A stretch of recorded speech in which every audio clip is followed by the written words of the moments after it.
que pienso, lo que siento en lo profundo de mi ser como mujer.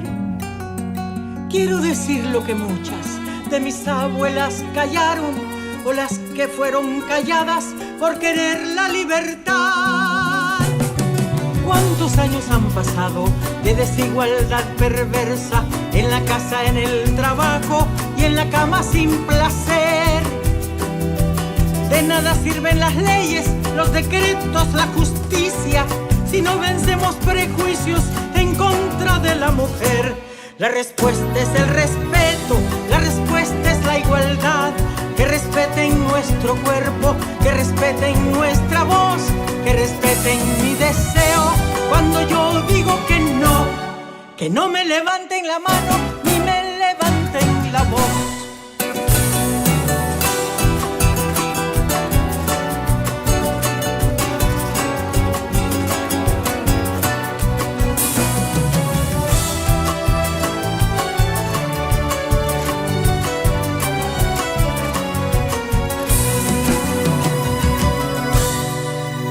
Parido los hijos que los demás han querido con temor al porvenir.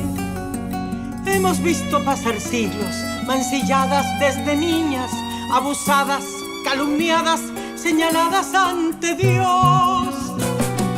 Quieren que sigamos siempre en el papel de sumisas, como la mujer perfecta, sonriente, esclava y feliz.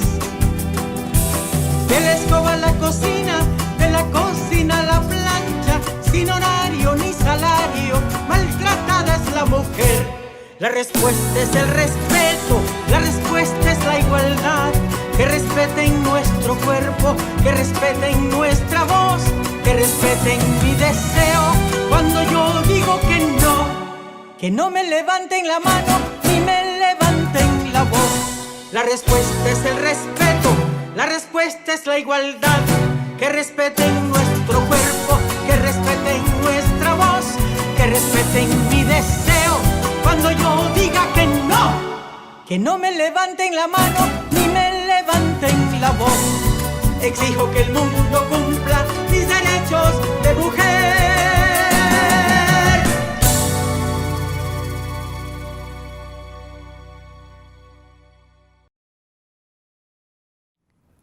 Excellencies, dear colleagues and friends, welcome to Europe Day virtual event 2021, My Gender Equality World, EU empowering women and girls around the globe. We apologize for the delay, we had some technical issues. My name is Helena. I'm part of the EU team, and together with Ambassador Olof Skog, we will guide you through our program today. While you were waiting, for the event to start, you have been listening to a song, My Rights as a Woman, by Auxiliadora Cardenas and Luis Enrique Mejia Godoy, performed by Norma Helena Gadea during the inauguration of the EU Delegation wall mural in Nicaragua, painted and created by the artist Gabriel Benavente. The lyrics say, "The answer is respect. The answer is equality.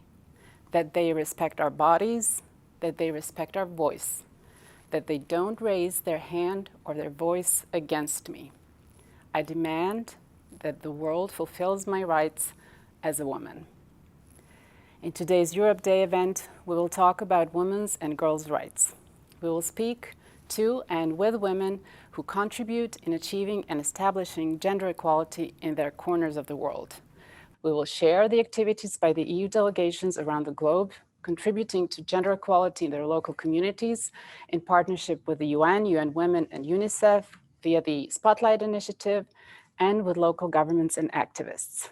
Critically acclaimed vocal quartet Mycale, put together by American composer and musician John Zorn, with Ayelet Rose Gottlieb, Sofia, Sara Serpa, and Malika Zarra, will perform exclusively for us on this occasion. Sara Serpa, vocalist and composer, will speak about her activism in performing arts. We will also hear from EU and UN high-level officials talking about gender equality and beyond. Ambassador, over to you. Thanks so much, Helena, and apologize for the delay. Helena, I don't know if you saw that Michael Collins, one of the astronauts of Apollo 11, died last week. And listening to you now, I was thinking of those astronauts, you know. They came here to the UN in August 1969, and they then had presented to the UN the same plaque that they had put on the moon. And that plaque says, "We came in peace for all mankind." At the UN that day in August 1969, Neil Armstrong spoke of the wonders of the moon landing. And he said, "I can tell that you all here share with us the hope that we citizens of the earth who can solve the problems of leaving our planet can also solve the problems of staying on it." Excellencies, colleagues, friends, thank you everyone for joining us today. In 2020, we commemorated the UN's 75th anniversary, and our leaders declared to work together to make sure that the dignified life becomes possible for all on this planet. It was also the 70th anniversary of Robert Schumann's Discours de l'Horloge, which marked the beginning of what we now call the European Union. This year, the European Union is also marking the 10th anniversary of the creation of its diplomatic service, the European External Action Service. This may sound like another bureaucratic creation, but it means much more. Our continent that has gone through so much and so many conflicts and divisions has now reached so far in building its common project and acting as one to create peace, protect rights and freedoms, and promote development around the world, while protecting the planet for future generations. We are acting through our 142 EU delegations around the world and our colleagues serving in our missions and operations. This is, of course, a fantastic asset for us Europeans, but I'm convinced that a united, strong, outward-looking, and globally engaged European Union is also a great chance for our partners around the world and for the United Nations. The EU, as a peace project, founded on the ideals of human progress, aims to promote these same values that are at the core of the United Nations and its charter. Gender equality is a founding value of the Union and a key priority of our external action. We still have a long way to go, all of us. But if we can put people on the moon, then we should be able to do better on an issue that for sure is not rocket science. We will hear stories today from inspiring women with whom we work in different parts of the world. Through them, we want to celebrate all women and girls, but also men and boys who are driving change and who take a stand for a more equal world. Make no mistake, the fight for gender equality is universal, but it starts at home. No country in Europe has yet reached gender equality. The truth is that women and girls keep facing major barriers, discrimination, and even violence everywhere. Gender equality is not only the right thing to do, it is the smart thing to do. Using only half of the population, half of the ideas, or half of the energy is not good enough. Today's event is an occasion to acknowledge the challenges we're all confronted with and to commit to do better. President of the Commission, Ursula von der Leyen, the first woman president of the first gender-balanced European Commission, has set an ambitious agenda for a union of equality. And I quote, "A union where you can be who you are and love who you want without fear of recrimination or discrimination." End of quote. Commissioner Helena Dalli is responsible for turning this ambition into action. We will hear from her about the main priorities of the European Commission in this regard.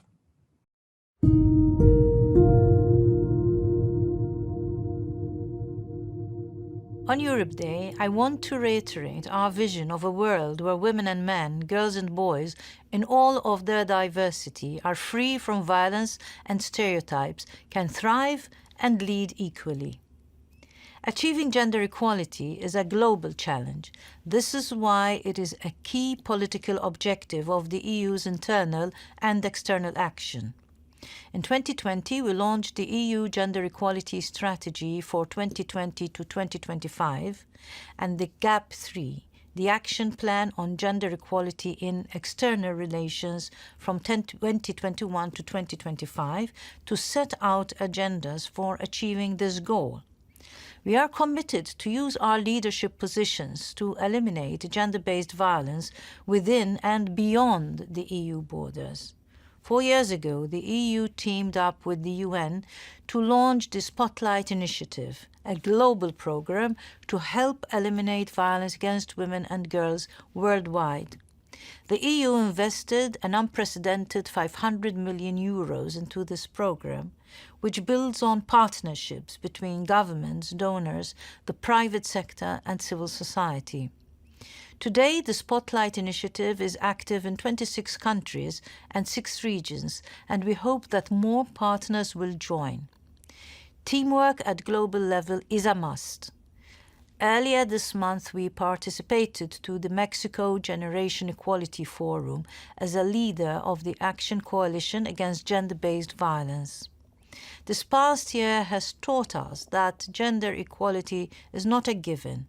We can all witness a growing backlash against gender equality and women's rights. But during the past year, we also strengthened our resolve to invest more in gender equality and to push harder for progress.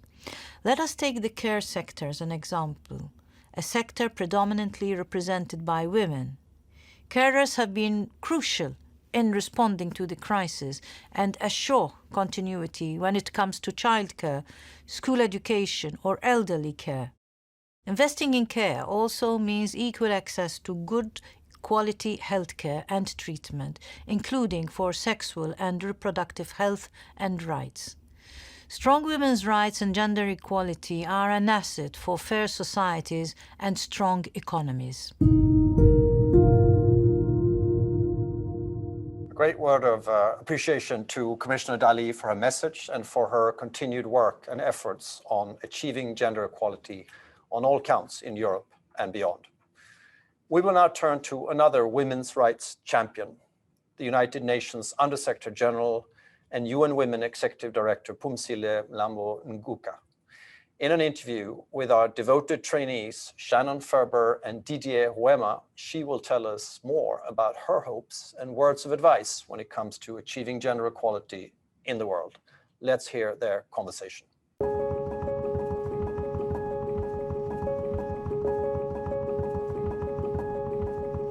Thank you so much for joining us, Your Excellency. It's an honor to be speaking with you on this occasion. Thank you so much for having me.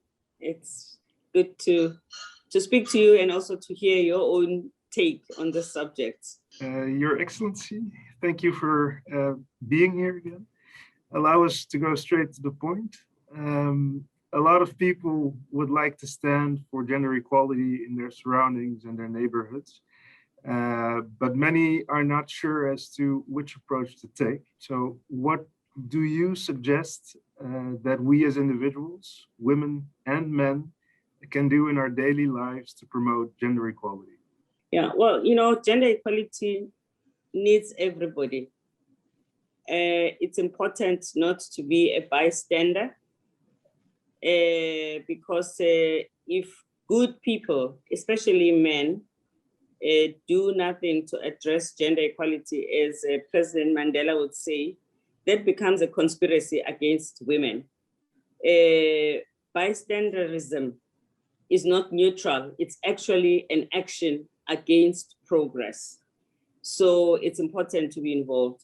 As a young person, whether you are in or out of school, it's important to be part of movements that are addressing gender equality. Never think that your own action is not important.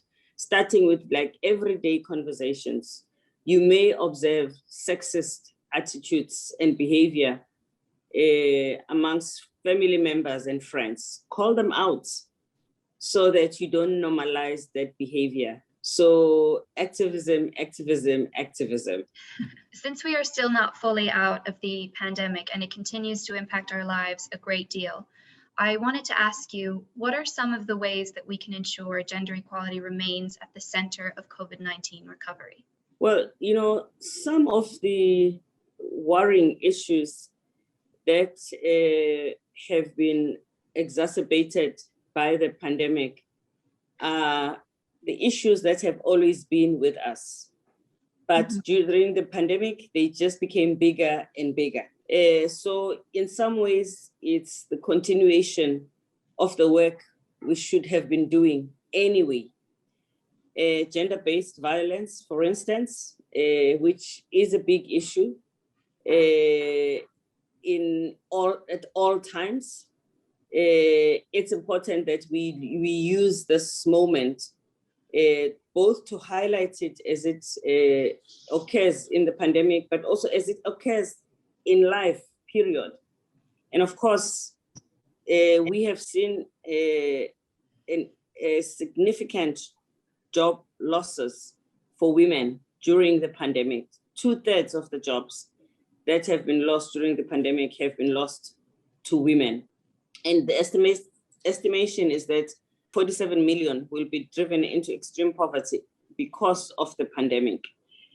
And the most worrying thing is that this impacts, in particular, young women between the ages of 25 to 34, women who are mothers of young children or childbearing age. So there is a need for a macroeconomic engagement that looks at the way our economies are structured differently.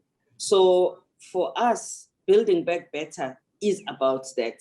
Before we say goodbye, we would love to hear more wisdom from you that can help younger generations across the world.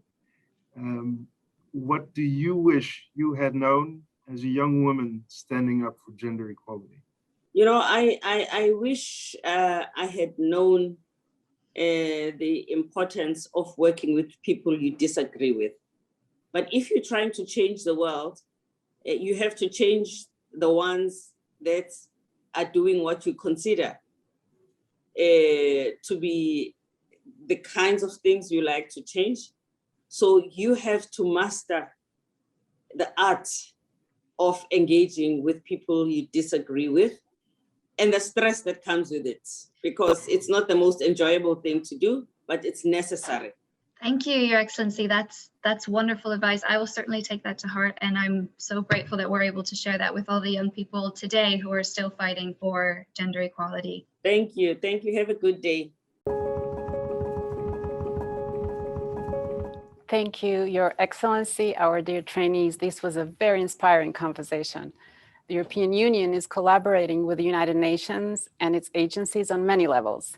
One of the partnerships is the Spotlight Initiative, launched 3 years ago to create a global moment to end all forms of gender-based violence. Implementation on the ground is led by governments and United Nations resident coordinators in partnership with UN agencies, European Union delegations, and civil society organizations. We'll show you a wonderful example from Mozambique, the one of Berta de Nazareth, who is a gender facilitator for Associação Sociocultural Horizonte Azul, a feminist organization she first joined after the death of her mother by femicide. Let us see this impressive life story.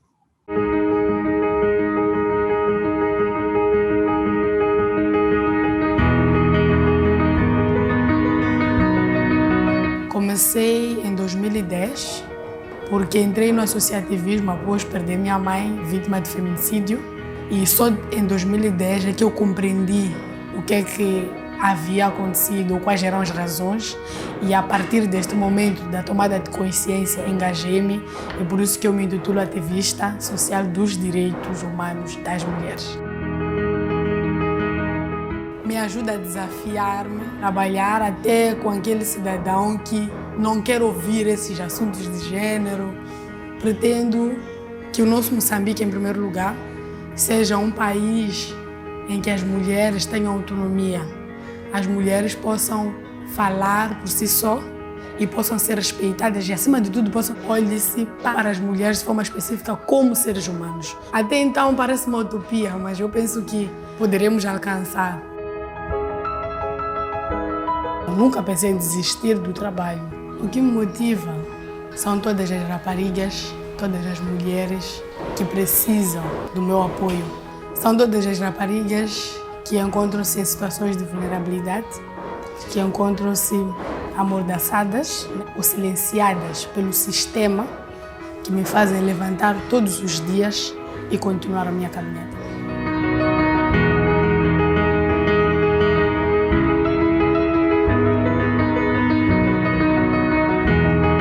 Meu nome é Berta de Nazarete, sou ativista social dos direitos humanos das mulheres.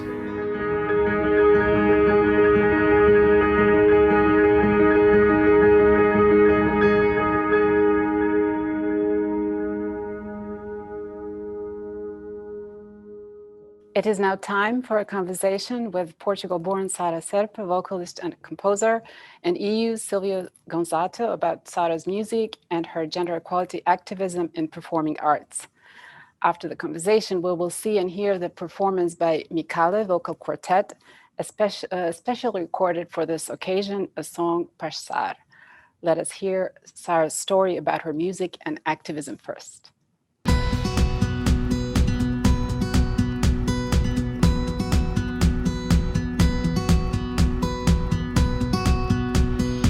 Sara Serpa, thank you for coming to the EU delegation, and thank you for taking part in our celebration of the 9th of May, Europe's Day. You're a vocalist composer, and you come from Portugal, so it's quite natural that music is important in your life. But how come that the gender dimension has played such an important role in your career, especially in the last few years? I think gender has always been part of my life and even education in Portugal, music education, because there was always lack of representation. I was most of the times the only woman among students, male students. So although I was not able to verbalize it or I had the tools to kind of talk about it, there was something that was very present throughout whole education, music education. And then when I moved to the United States, it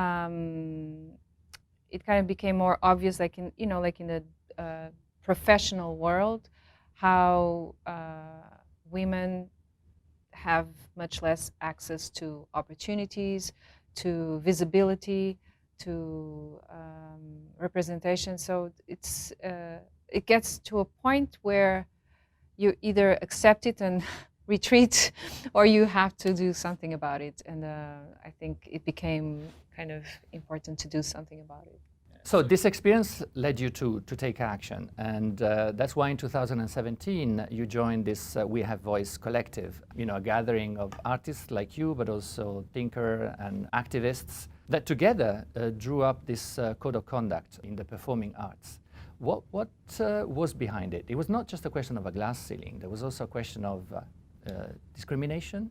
I think what came behind the activities of We Have Voice collective was a reaction to what was happening in our field at the moment, associated with the Me Too movement and with the exposure of harassment cases through the media, in the media. So instead of adopting or absorbing the role of a victim, there was more kind of agency. And how can we actually talk about these things and encourage people to join us and see how can we change our environment? So we created an open letter, and then we decided to write the code of conduct, which took a lot of time, and which we defined a lot of specific things that were important, such as workplace, what defines workplace in the music field, and also what defines abuse of power, what defines harassment, what defines bullying, and just having words to describe certain things gives power to people to identify situations and to be able to say, no, I don't want to be part of this. Another thing that I think was great about the code, not just as an aspirational document, but also that identifies that the community is everyone. It's not just musicians, but basically all these situations can happen between curators, artistic directors, journalists, tech people, so teachers. So we are all part of this environment, and we all have a role and responsibility in it.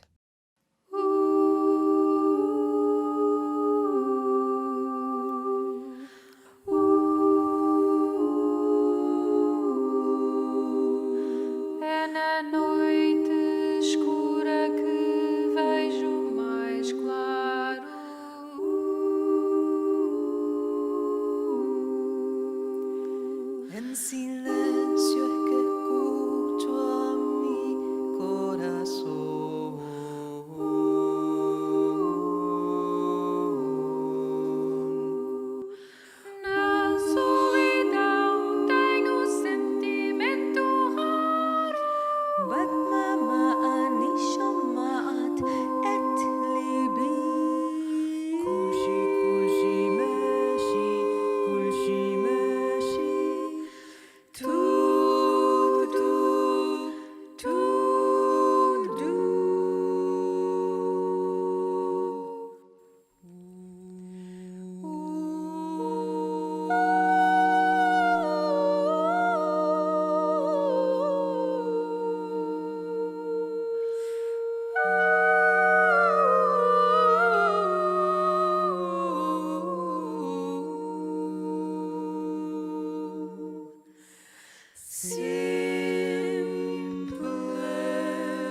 Thank you, Mycale. This was wonderful. We will hear one more treat from Mycale towards the end of our program, so stay tuned. There are many ways to contribute in gender equality battle. One of the ways is defending and taking care of our environment. Women human rights defenders are standing up around the globe for better, healthier environment and safer future for our children. In Nicaragua, Ayelet is living with, from, and for water. We will hear her wonderful journey of protecting the water. Let us go to Ayelet in Nicaragua.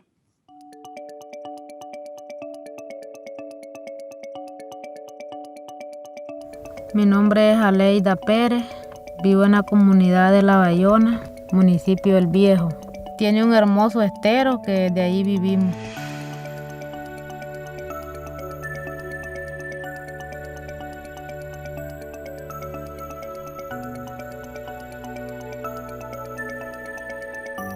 El estero significa todo para mí.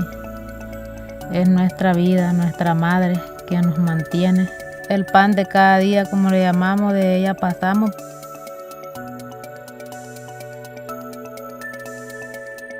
El proyecto agropesquero de la Unión Europea nos ayudó a cuidar mejor los recursos naturales. Nos ayudó en cómo manejar el medio ambiente, a proteger lo que es el manglar y buenas prácticas en lo que es la alimentación de los peces, que alimentamos con cabeza fresca de camarón.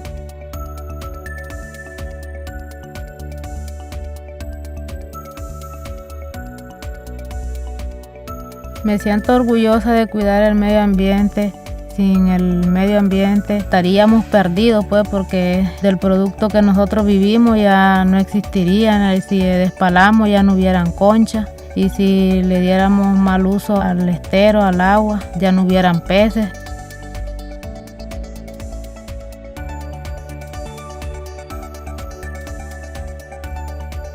Quiero dejarle a mis hijos un buen ejemplo, que miren de que del medio ambiente vivimos, que lo protejan, que cuiden y que lo amen de corazón.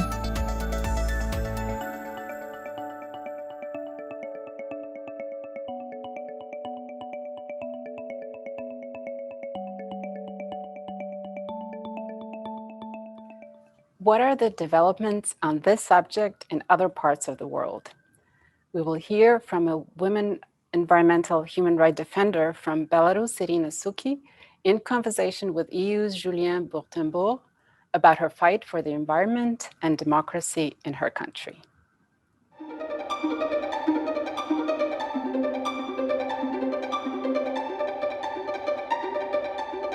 Hello, my name is Julien Bourtembourg. I'm the gender expert at the EU Delegation in New York, and I'm here with Irina Sukhy to discuss the situation in Belarus and our fight for the environment. Thank you for inviting me. You are the founder of Ecohome, which is one of the longest running NGOs in Belarus and a leader in the anti-nuclear movement. Can you tell us more about your organizations, your priorities, and your achievements in the past almost 25 years? In very general way, we promote sustainable development and environmental friendly lifestyle. with the focus of public participation in environmental decision making. The theme for this year's Europe Day celebrations in New York is My Gender Equality World. Could you tell us what it means to you to be a woman human rights defender in 2021? In Belarus, there is discrimination against women associated with widespread stereotypes about the proper role of women in society as a mother, wife, housekeeper. And when you're a woman and a human rights defender, you challenge cultural norms and patriarchal attitude that restrict women. And we can see that last year, women have been at the forefront of the peaceful protest. They broke all barriers and showed that their voices is essential to drive change. Women human rights defenders are leading the way for democracy in Belarus. There's been a crackdown on civil society since the rigged elections of last year. And can you tell us more about how this has affected you and your work? I can say that is government terror against their people. And we experience fear and feel totally insecure. I was detained in September, but I have quite short detention, only 5 days. And it was at the beginning of the protest, and the situation was more or less, I can say, soft. Of course, any prison is a prison, and it's not a nice place to stay. But what happens now, it's awful, because they put in one place where should be, for example, only 4 people, they put 16. And people sleep on the floor, but they didn't give any mattress or covers. What you have, it's the only thing which you can use when you was detained. What's your force, your motivation to continue despite all these threats? Somehow have a strong belief that this cannot go for a long time. Because nature teaches us the harmony, and it should appear in our country also, because it's impossible to be in power only with all these guns and force and violence.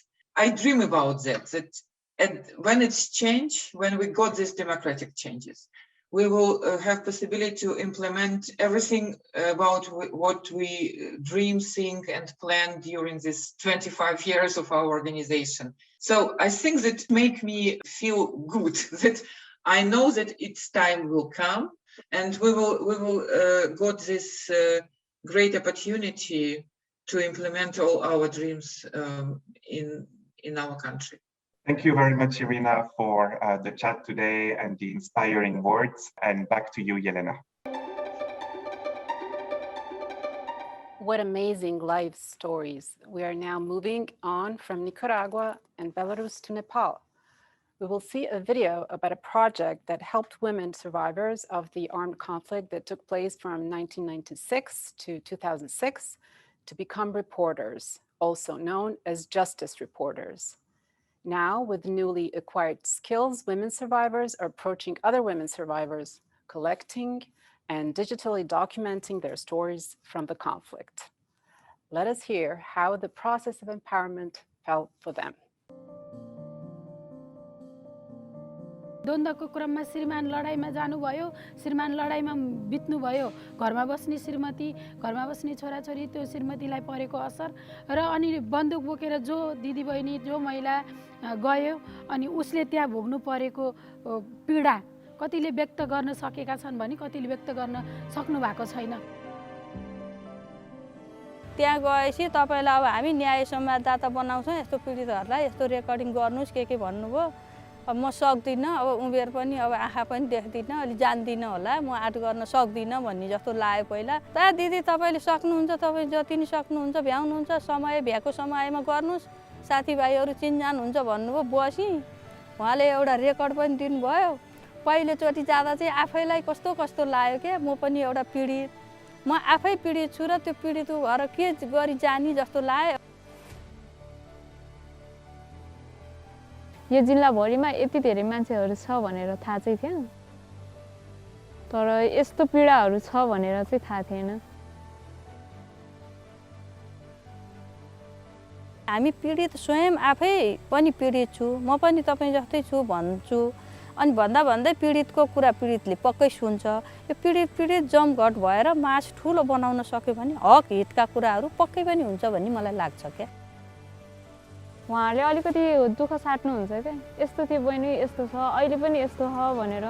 मेरो दुःख अझै पनि कम भएको छैन, अझै नै सङ्घर्ष बाँकी नै छ भनेर भन्नुहुन्छ। उहाँहरूको अलिकति आवाज बनेर बोल्न सक्छु कि जस्तो लाग्छ। धेरै नसके पनि थोरै त कसैको पीडा साट्नलाई माध्यम बन्न सक्छु भन्ने जस्तो लाग्छ।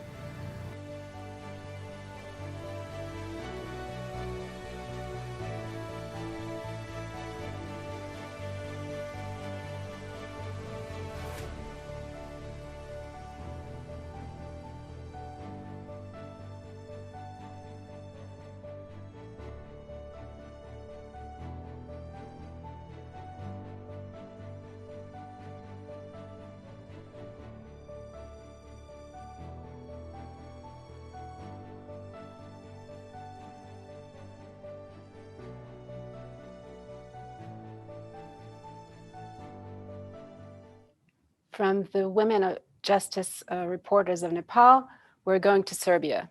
We will see a short video about resilient women, women who were and still are in the front lines during the COVID-19 pandemic. The project, under the title, When the World Stopped, They Didn't, was created by the EU Delegation and UN Women offices in Belgrade. Let us hear their stories.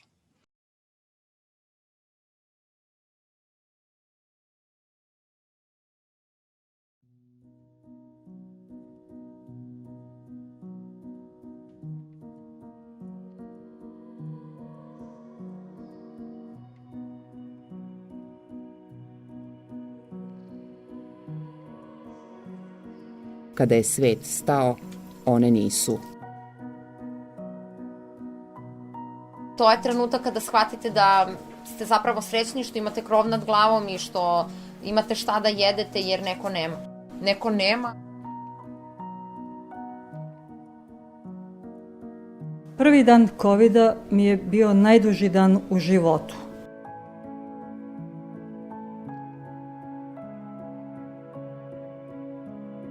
Imam 20 godina i već 10 godina volontiram u Crvenom krstu i uvek kada to kažem, evo, osmeh mi je ogroman.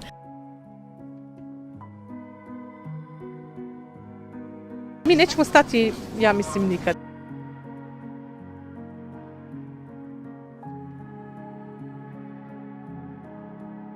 Koliko god je bilo teško, opet smo nekako, nedostaje mi prava reč, zbližili smo se.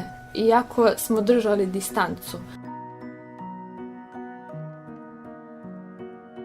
Mislim da je zaključana škola možda jedna od najtužnijih zgrada koje može da postoji.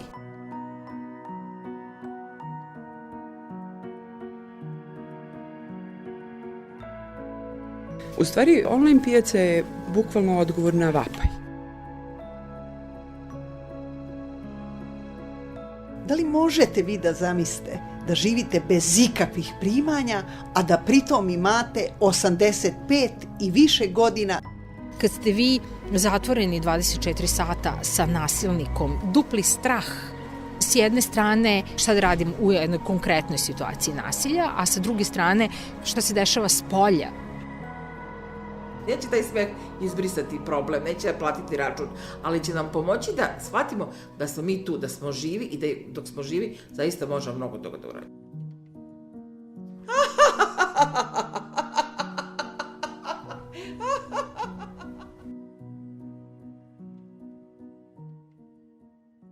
Our gender equality journey around the world is leading us again to New York City.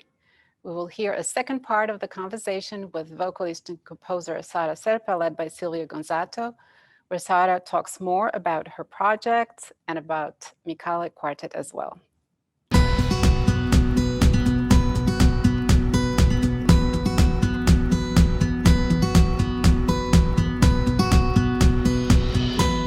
wanted to raise awareness, but also provoke agency. And again, we go to the next step, which was M-Cube, where you really try to empower underrepresented artists or people who are discriminated on the basis of their race, religion, gender.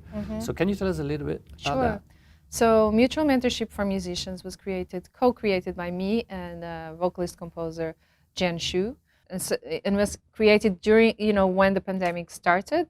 And so there was an idea like we could create something around mentorship. But first of all, the idea was like, how can we avoid the hierarchical idea that people have about mentorship, where there's a relationship of power. So that's where it comes, the mutual mentorship. And then like, how can we create a space that also promotes intergenerational communication and relationships, and all is focused on basically non-male musicians, creating spaces and empowering and giving visibility to works created by women, and this involves women, non-binary, and in particular women of color.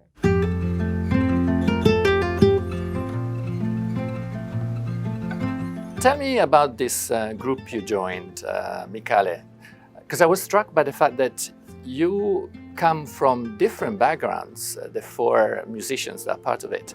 And also the music you play is from different cultural and religious even backgrounds. What brought you to the group? I was invited to be part of this group. The group existed before me. It was created by John Zorn to play his music. He wrote the Book of Angels, and so like we were given the task to write arrangements for some of his songs. So we have Malika Zarra from France, Morocco, and New York. Then we have Sofia from Buenos Aires, Argentina, and then Ayelet Rose Gottlieb from Israel, Canada. And yourself. And myself, yes, from Lisbon, Portugal. Yes.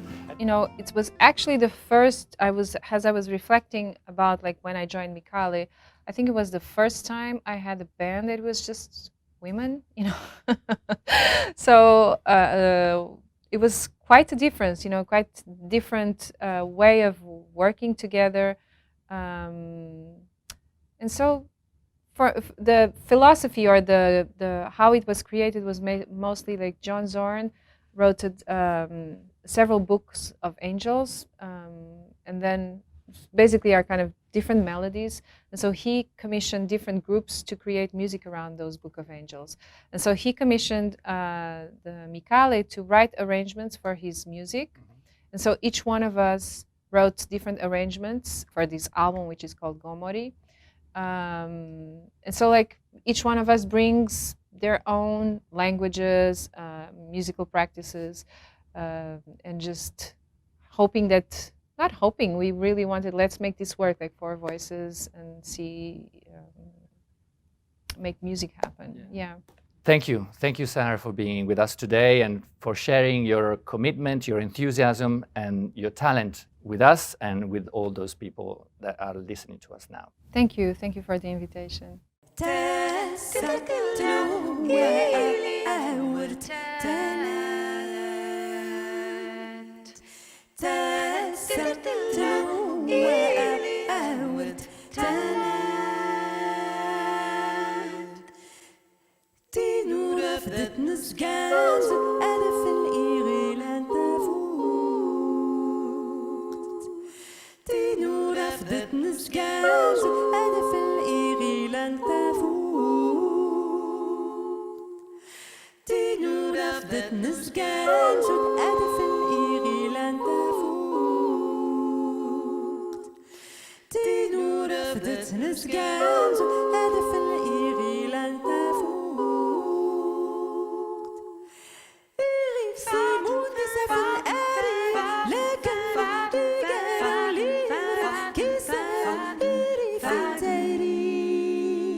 Thank you everyone around the globe for being here with us today. And apologies again for technical difficulties. Internet is playing tricks with us today. Many more events are happening this week for the Europe Day celebration. Here I will mention only a few. 9th of May, 11:30 a.m. Central European Time, a virtual event by EU Delegation to international organizations in Vienna with music and dance performances brought by Floris and the Flames, Flow Motion Dance Company, and the Ensemble Focus Choir. 9th of May, 11 a.m. Central European Time, the European Union Youth Orchestra concert. The orchestra, a cultural ambassador of the EU, will celebrate Europe Day and the Portuguese presidency of the Council of the European Union with a special online performance under the theme of Time to Deliver. What can the arts do to help Europe's recovery? They will perform Beethoven's Youthful Serenade, Opus 8. The links for both events are shared in the Zoom chat and can be found on organizations' respective websites. I also want to share one more thing that I learned today from our Portuguese colleague Stefano. Hoje celebramos o Dia Mundial da Língua Portuguesa. Ambassador, do you know what that is? What that means? Of course I do. It means that today we're celebrating the day, International Day for the Portuguese Language. So congratulations to all. I just want to add a final word. A reminder to everyone that in the celebration of Europe Day, the New York City iconic Empire State Building will be lit in the EU colors on Sunday evening, the 9th of May. So if you're to bring only one message from here today, as you look up to the Empire State Building on Sunday evening, maybe you should remember the words of Nelson Mandela that we heard earlier today. Being a bystander to something wrong makes you part of the conspiracy. All it takes for bad things to flourish is for good people to do nothing. Thank you for attending today. Have a wonderful day.